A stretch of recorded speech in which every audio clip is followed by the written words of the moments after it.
Okay, so we're going to start with the student visa, the F1 visa, and optional practical training.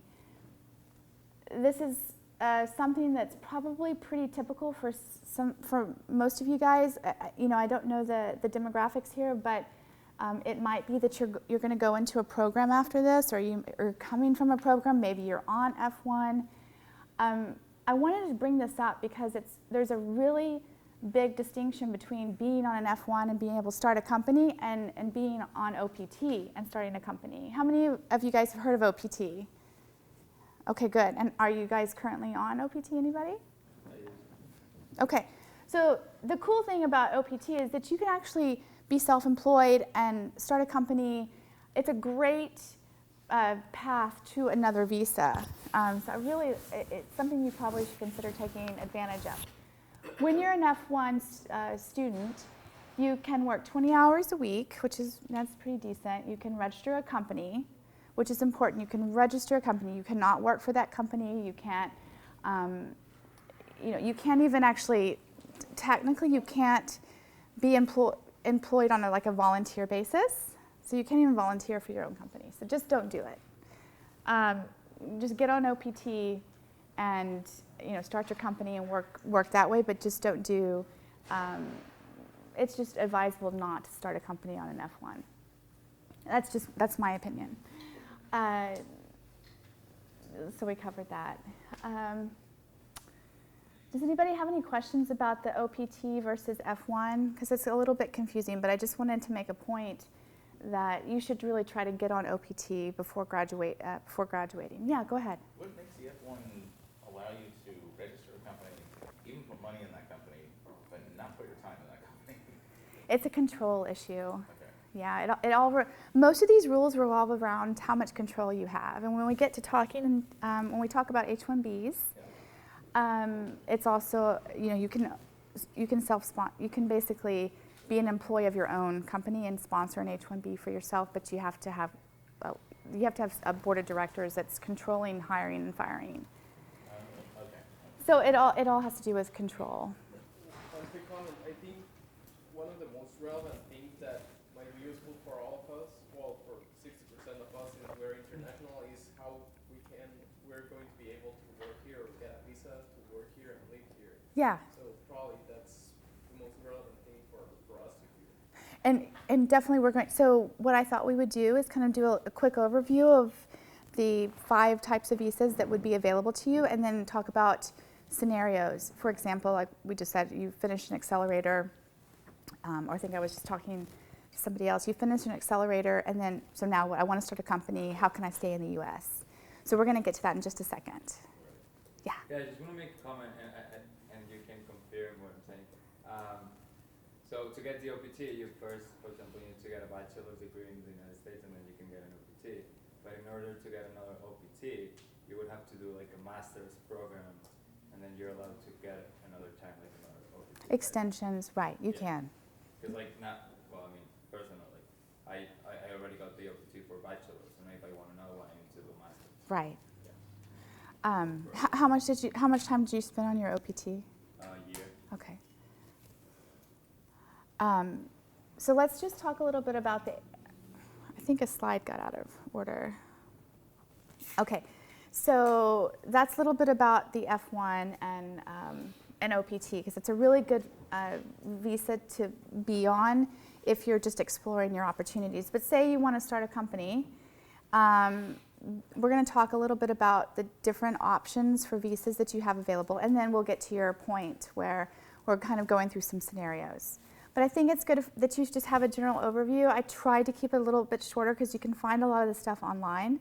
So I'm going to, slow me down if I'm talking too fast, but I just want to hit the high points.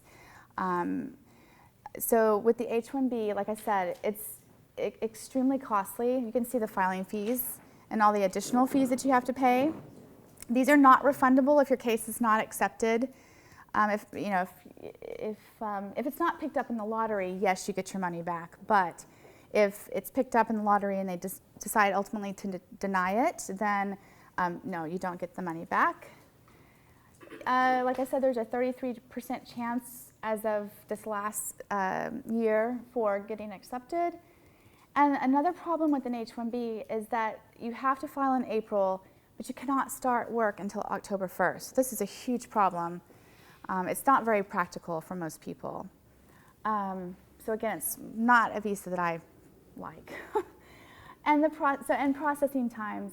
You actually can, if you pay the premium processing, which is right here, you can actually find out your response within 2 weeks. So that's great, but again, you can't start working until October 1st. And for those few of you that are thinking, I had a case recently where they wanted to set up a not-for-profit company and try to beat the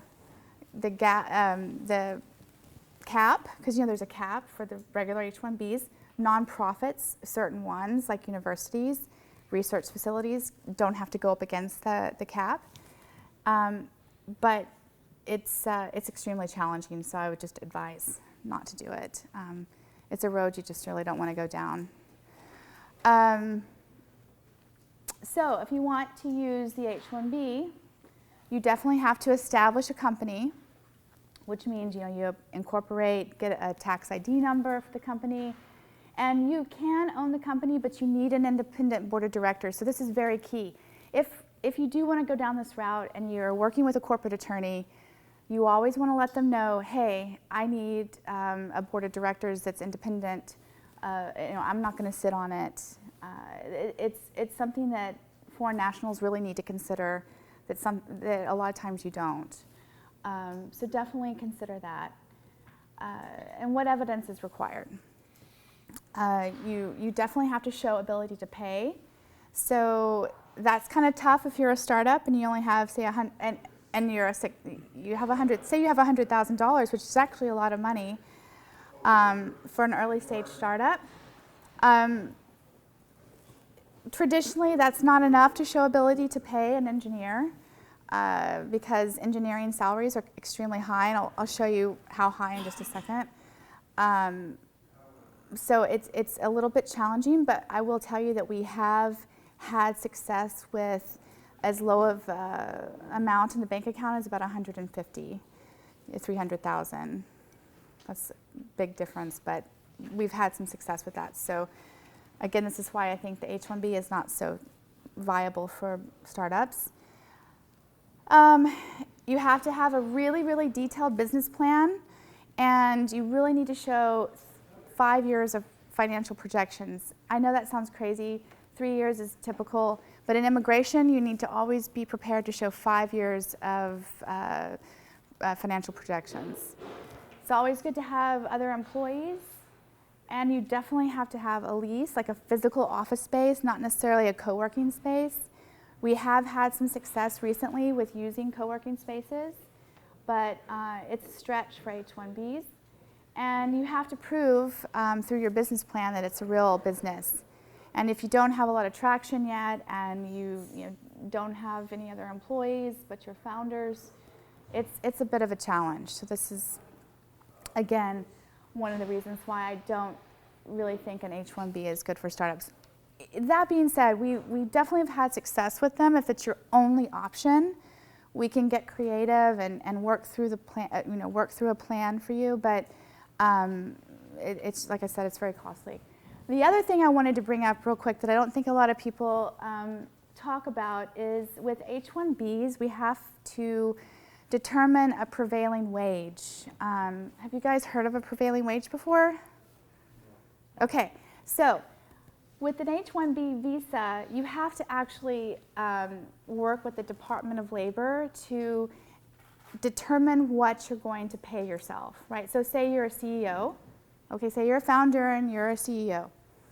If you're bootstrapping your startup, you're not going to really pay yourself a salary, but if you're trying to shoot for an H1B, you actually have to listen to what the government is telling you is your appropriate salary. So we have to go and do some research. We go to this data center, and it's pulled in a ton of information over 2014 and 2015. This is what the page looks like. And my question is, what is it, and why should I be concerned about it as a founder? This is why. So I went and pulled a couple of examples. So say you hired an attorney and you wanted to file an H1B, they're going to say, okay, well, I need to figure out what you as a CEO is going to make if you're going to base yourself in San Francisco or San Mateo, Redwood City, because they break these up into metropolitan areas. So this is what I would use for a CEO. These wage levels over here, and this is really technical, but I think it's something that you should understand because it really helps you understand why the H1B is not a very good visa for startups. These wage levels, they're determined by your experience, and you guys would probably be in a level 2 or level 3, depending on if you have a bachelor's or a master's. And look at those numbers, 109 and 150,000 for wage 3. That means that in order to get a H1B, you'd have to pay yourself $150,000. And I don't know about you guys, but I don't know that an investor would be happy with that number. So that's not practical. If you look down, I did Oakland for you, so the numbers go down about 20,000. But that's still 132 and 99,000, and you'll be pushing it to get this wage level 2 if you're a CEO. It just doesn't make sense.